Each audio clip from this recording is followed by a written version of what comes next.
আসসালামু আলাইকুম রহমতুল্লাহ। সুপ্রিয় দাখিল 2026 পরীক্ষার্থীদেরকে জানাচ্ছি অনেক অনেক শুভেচ্ছা। আজকে তোমাদের জন্য গণিত প্রশ্ন সাজেশনটি নিয়ে এসেছি। আমি ভিডিও শুরুতেই বলবো, আজকের এই সাজেশনটি শুধু দেখলে হবে না, যারা আজকের এই সাজেশনটি দেখবে এবং আমার কথাগুলো মনোযোগ সহকারে শুনবে, ইনশাল্লাহ সে পরীক্ষাতে শতভাগ কিন্তু আনসার করতে পারবে। আমি 100% লিখে রাখলাম, সে শতভাগ আনসার করতে হবে। তো কথা হচ্ছে, আমি কি বলবো সেই কথাগুলো ভালো করে বুঝতে হবে এবং সাথে সেই অনুযায়ী কাজ করতে হবে। তো আমরা আর কথা বাড়াতে চাচ্ছি না, আমরা মূল ভিডিওতে চলে যাওয়ার আগে তোমাদের সাথে আরেকটা বিষয় শেয়ার করি। আমাদের ইউটিউব চ্যানেল অলরেডি নিজস্বভাবে একটি সাজেশন তৈরি করেছে, একদম সকল সাবজেক্টের, সায়েন্স আর্টস কমার্স অর্থাৎ সকল সাবজেক্টের একটি সাজেশন তৈরি করেছে। যারা তোমরা আমাদের সাজেশনটি নিতে চাচ্ছ, অবশ্যই স্ক্রিনে দেওয়া হোয়াটসঅ্যাপ নাম্বারে আমাদের সাথে যোগাযোগ করতে পারো। শুভেচ্ছা মূল্য মাত্র 150 টাকা নিচ্ছি। আর তোমাদেরকে সাজেশনটা কিন্তু পিডিএফ আকারে পাঠানো হবে হোয়াটসঅ্যাপে, ঠিক আছে? তো আমরা আর কথা বাড়াইতে চাচ্ছি না, আমরা মূল ভিডিওতে চলে যাচ্ছি। সকলেই মনোযোগ সহকারে ভিডিওটা দেখবে এবং সেই অনুযায়ী কিন্তু পড়তে হবে, তাহলে কিন্তু 100% কমন পাবে ইনশাল্লাহ। তো প্রথমে দেখো, আমি মানবন্টনটা নিয়ে তোমাদের সাথে একটু আলোচনাটা করব। তো মানবন্টনটা বলতে বোঝাচ্ছে যে তোমাদের যে পরীক্ষাটা হবে সে পরীক্ষাতে কিন্তু সৃজনশীল থাকবে, অর্থাৎ সৃজনশীল পরীক্ষাতে থাকবে হচ্ছে 50 নাম্বার, অর্থাৎ টোটাল তোমাদের গণিত সৃজনশীল থাকবে পরীক্ষাতে 8টা দেওয়া থাকবে, তার মধ্যে 5টার আনসার করতে হবে। 5টার জন্য তোমরা 5টার জন্য তোমরা কিন্তু 50 নাম্বার পাবে, অর্থাৎ 5 গুণ 10 50 নাম্বার কিন্তু পাবে। এবং তারপরে দেখো সংক্ষিপ্ত প্রশ্ন থাকবে, তো সংক্ষিপ্ত প্রশ্নের মধ্যে তোমরা কিন্তু পাবে হচ্ছে 20 নাম্বার, অর্থাৎ টোটাল তোমাদের পরীক্ষাতে সংক্ষিপ্ত প্রশ্ন দেওয়া থাকবে ভাইয়া 15টা, তার মধ্যে 10টার আনসার করতে হবে। প্রত্যেকটার জন্য তুমি 2 নাম্বার করে পাবে, অর্থাৎ 10টা আনসার করতে পারলে সংক্ষিপ্ত তুমি কিন্তু 20 নাম্বার পাবে। তারপরে দেখো বহু নির্বাচনী বা এমসিকিউর ফুল মিনিং হচ্ছে মাল্টিপল চয়েস কোয়েশ্চেন, ঠিক আছে? তো এখানে কথা হচ্ছে যে বহু নির্বাচনী তোমরা পাচ্ছ হচ্ছে 30 নাম্বার, তো সর্বমোট কিন্তু তোমরা 100 নাম্বার পাবে। এই আর কি, তোমাদেরকে আগে তোমাদেরকে মানমন্ডনটা বুঝিয়ে দিলাম কি কি থাকবে পরীক্ষাতে।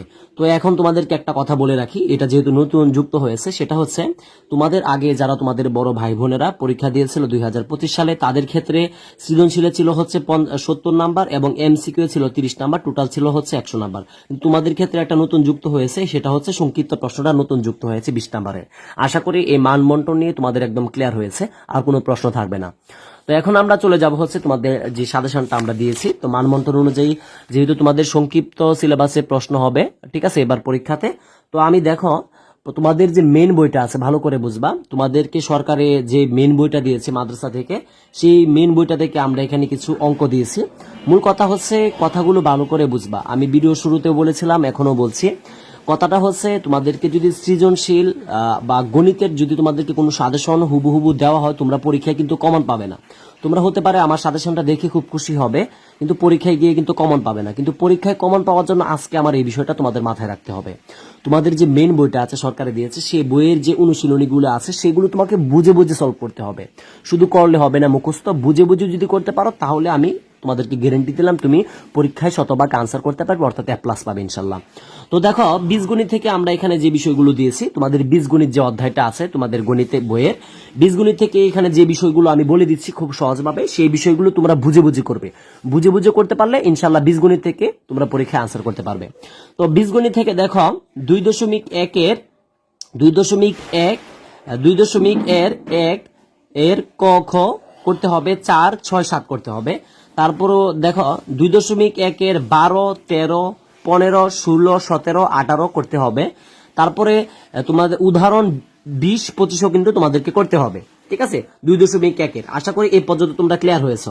তারপরে দেখো, আমি বলে দিচ্ছি খুব সহজভাবে, 3.1 এর 15 নংটা করতে হবে, 3.2 এর 7 13 14 15 16 17 উদাহরণ করতে হবে হচ্ছে 16 নাম্বারটা। তো মূল কথা হচ্ছে তোমরা এইগুলো বুঝে বুঝে করতে হবে। আমি আবারও বলছি, হুবহু কিন্তু বই থেকে থাকবে না, তবে এই নিয়মের ভিতরে থাকবে, ভালো করে বুঝবা, এই নিয়মের ভিতরেই থাকবে। সে কারণে আমি তোমাদেরকে বলছি এগুলো বুঝে বুঝে করতে হবে, বুঝে বুঝে করলে ইনশাল্লাহ পরীক্ষায় আনসার করতে পারবা। তারপরে দেখো 3.3 এর 6 7 8 16 21 23। তারপরে দেখো 3.4 এর 1 3 5 7। তারপরে দেখো 11.1 এর 3 5 7 এবং 7 এর ক খ 9 10 11 12 13 উদাহরণ 6 নাম্বারটা, অর্থাৎ এখানে আমরা যে বীজগণিত থেকে দেখতে পেয়েছি এই বিষয়গুলো তোমরা যদি বুঝে বুঝে পড়ো তাহলে এখান থেকে আসলে কিন্তু আনসার করতে পারবে। বুঝে করতে হবে, অবশ্যই মুখস্থ করলে হবে না, কারণ পরীক্ষাতে কিন্তু হুবহু বই থেকে থাকবে না। তোমাকে যদি আমি উদাহরণস্বরূপ বলি, যেমন তোমরা একটা অঙ্ক করলা বাসায়, করলা যে অঙ্কর মধ্যে দেওয়া আছে a plus B whole square, তো পরীক্ষায় a প্লাস বি হোল স্কোয়ারের জায়গায় থাকবে হচ্ছে সি প্লাস কে হোল স্কোয়ার। তো এভাবে চেঞ্জ হবে, যে কারণে আমি বলবো মুখস্থ করলে আনসার করতে পারবা না। যখন তুমি বুঝে করবা এগুলো, এখান থেকে ইনশাল্লাহ এইগুলো করলে যদি বুঝে করতে পারো বীজগণিত তোমার কিন্তু ক্লিয়ার, অর্থাৎ বীজগণিত থেকে তুমি নাম্বারটা পাচ্ছ। তো তারপরে আমি চলে যাচ্ছি জ্যামিতি থেকে। জ্যামিতির মধ্যে নাম্বার পাওয়া কিন্তু খুবই সহজ যদি বুঝতে পারো আর কি। জ্যামিতির মধ্যে নাম্বার পাওয়া খুবই সহজ। অনেকে আছে যে জ্যামিতি কি বুঝো না, তো জ্যামিতিটার মধ্যে নাম্বার পাওয়া খুবই সহজ ক নাম্বারে, ঠিক আছে। ক নাম্বার খ নাম্বারটা খুব সহজে আনসার করা যায়, খ নাম্বারও করা যায়। অর্থাৎ মোটামুটি যদি চিত্রটা আঁকা যায় জ্যামিতিতে কিন্তু নাম্বারটা পাওয়া যায়। চিত্রটা হচ্ছে মেন জ্যামিতির ক্ষেত্রে। তো জ্যামিতিগুলো খুব ভালো করে পড়বা। আমরা এখানে যে জ্যামিতিগুলো দিয়েছি সেগুলো ভালো করে পড়বা, আমি বলে দিচ্ছি। সপ্তম অধ্যায়ের সম্পাদ্য 1, 2, 3, 4 এইগুলো পড়তে হবে, এবং অনুশীলনীর 7.1-এর 1, 2, 3, 6, 7.2-এর 15, 16, 17 সম্পাদ্য পড়তে হবে হচ্ছে 9, 10, 11। আশা করি এটা ক্লিয়ার। তো তারপরে দেখো আমরা 8 নাম্বার অধ্যায় থেকে যে বিষয়গুলো আমাদেরকে পড়তে হবে, উপপাদ্য হচ্ছে 17, ঠিক আছে, 20, 23, 26। তারপরে দেখো অনুশীলনীর 8.2-এর 1, 2, 8.5-এর 11, 14 উপপাদ্যগুলো, এগুলো খুব ভালো করে পড়বা, ভেরি ভেরি ইম্পর্টেন্ট এগুলো। তারপরে দেখো আমরা জ্যামিতিগুলো দেখলাম, অর্থাৎ জ্যামিতি যদি কোনো স্টুডেন্ট এই যে এখানে দেখতে পাচ্ছ যে সম্পাদ্য এবং উপপাদ্যগুলো দিয়েছি, এগুলো যদি কোনো স্টুডেন্ট ভালো করে বুঝে পড়তে পারে বইয়ের, ঠিক আছে, অর্থাৎ সে বুঝতে হবে আমি কি করছি, সেগুলো বুঝে করতে পারে, পরীক্ষায় যেভাবে আসুক সে জ্যামিতি থেকে আনসার করতে পারবে, তাতে কোনো বিন্দুমাত্র সন্দেহ নাই। তো তারপরে দেখো ত্রিকোণমিতি থেকে আমরা এখানে যেগুলো দিয়েছি খুবই সংক্ষিপ্ত আকারে, মানে তোমরা যাতে শিখতে পারো সেভাবে দিয়েছি। তোমরা প্রচুর পরিমাণ প্র্যাকটিস করবে। গণিত বিষয়টা যদি তোমরা আসলে বেসিক না জানো সেক্ষেত্রে আনসার করতে পারবে না, সে কারণে আমি সরাসরি বই থেকে দিয়েছি। এগুলো বুঝে করতে পারলে ত্রিকোণমিতি থেকে তোমরা শতভাগ কিন্তু পরীক্ষাতে আনসার করতে পারছো, এটা আমি বলে দিলাম। তো অনুশীলনী দিয়েছি দেখো 9.1-এর 17, 19, 20, 21, 22, 24। তারপরে দিয়েছি উদাহরণ 11। তারপরে দেখো 9.2-এর দিয়েছি 17, 18, 19, 20, 23, 29। অর্থাৎ তোমরা যদি ত্রিকোণমিতি থেকে এই বিষয়গুলো ভালো করে পড়ো, অর্থাৎ ত্রিকোণমিতি থেকে পরীক্ষায় যেভাবে প্রশ্ন আসুক না কেন তোমরা আনসার করতে পারবে। তো তারপরে আমরা চলে যাচ্ছি সর্বশেষ দেখো এখানে আমরা পরিমিতিতে আছে এবং পরিসংখ্যানে। তো পরিমিতি থেকে এখানে খুবই মানে কমই দেওয়া আছে, এগুলো যদি বুঝে পড়তে পারো তাহলে পরিমিতি থেকে আনসার করতে পারবা। যেমন অনুশীলনী দেওয়া আছে 16.1-এর 5 উদাহরণের 4 নংটা। তারপরে দেখো 16.2-এর 5, 6 নং, ঠিক আছে। তারপরে দেখো 16.4-এর 9, 11, 17 নং। অর্থাৎ পরিমিতি থেকে যদি তোমরা পরীক্ষায় আনসার করতে চাও সেক্ষেত্রে বলবো এই বইয়ের যে এইগুলো আছে এগুলো তুমি বুঝে করবা, বুঝে করার পরেই কিন্তু তুমি পরীক্ষাতে যেভাবে আসুক পরিমিতি থেকে আনসার করতে পারবা। তো আমরা এটাও কিন্তু শেষ করলাম পরিমিতি। তো তারপরে দেখো আমরা পরিসংখ্যানে এসেছি। সব থেকে গুরুত্বপূর্ণ বিষয় হচ্ছে এই যে পরিসংখ্যান। 100% যদি এই পরিসংখ্যান থেকে তোমরা পরীক্ষাতে আনসার করতে যাও, সব থেকে মজার বিষয় হচ্ছে সব থেকে সহজ অধ্যায় কিন্তু হচ্ছে পরিসংখ্যান, অর্থাৎ 17তম অধ্যায়টা। সেখান থেকে কিন্তু তোমরা 2টা সৃজনশীল আনসার করতে পারছো। সব থেকে মজার বিষয়টা হচ্ছে এবার এটা তোমাদের আগে যারা 2025 সালে পরীক্ষা দিয়েছিল তারা কিন্তু সর্বোচ্চ একটা সৃজনশীল আনসার করতে পেরেছিল পরিসংখ্যান থেকে। কিন্তু তোমাদের সব থেকে মজার বিষয়টা হচ্ছে তোমরা এই পরিসংখ্যান অর্থাৎ এই সহজ অধ্যায়টা থেকে 2টা সৃজনশীল আনসার করতে পারছো। তো 20টা নাম্বার কিন্তু এখানে পাচ্ছ। যারা ফেলের বই আছো যে ফেল করবো সেক্ষেত্রে বলবো পরিসংখ্যানটা সব থেকে ভালো করে পড়ার জন্য, অর্থাৎ পরিসংখ্যান থেকে যাতে পরীক্ষায় যেভাবে প্রশ্ন আসুক না কেন তুমি যাতে পরীক্ষায় আনসার করতে পারো। তো এই পরিসংখ্যান থেকে আমি এখানে দেখো দেওয়া আছে 17তম অধ্যায়ের 12, 14 নং, তা খুব ভালো করে করবা, উদাহরণ করবা 13, 14, 12। অর্থাৎ এখানে যে বিষয়গুলো দেখতে পাচ্ছ আমরা খুবই শর্ট করে দিয়েছি।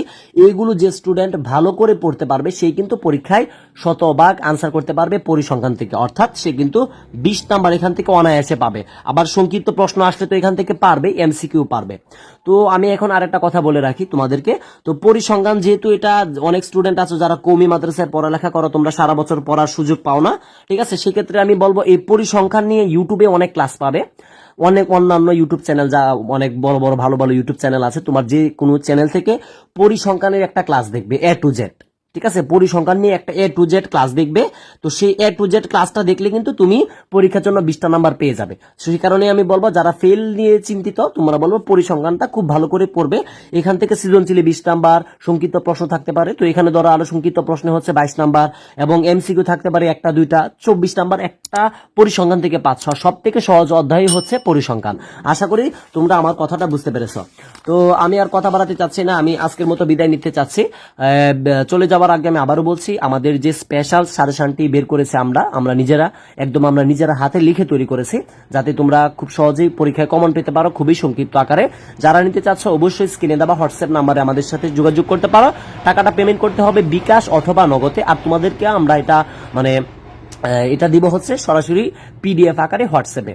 তো পরীক্ষার সকল সাজেশন পেতে অবশ্যই আমাদের চ্যানেলটি সাবস্ক্রাইব করতে হবে। আর পরীক্ষার আগ পর্যন্ত এবং পরীক্ষা চলাকালীনও কিন্তু আমাদের ইউটিউবে পরীক্ষা যেদিন যে পরীক্ষাটা হবে সেই বিষয়ের উপরে ক্লাস নেওয়া হবে। তো সে পর্যন্ত সকলে ভালো থাকবেন, সুস্থ থাকবেন, এবং আমাদের চ্যানেলে যারা নতুন ছিলেন অবশ্যই চ্যানেলটিতে একটি লাইক দিয়ে একটি কমেন্ট করে চ্যানেলটি সাবস্ক্রাইব করে পাশে থাকবেন। আসসালামু আলাইকুম ওয়া রাহমাতুল্লাহি ওয়া বারাকাতুহু।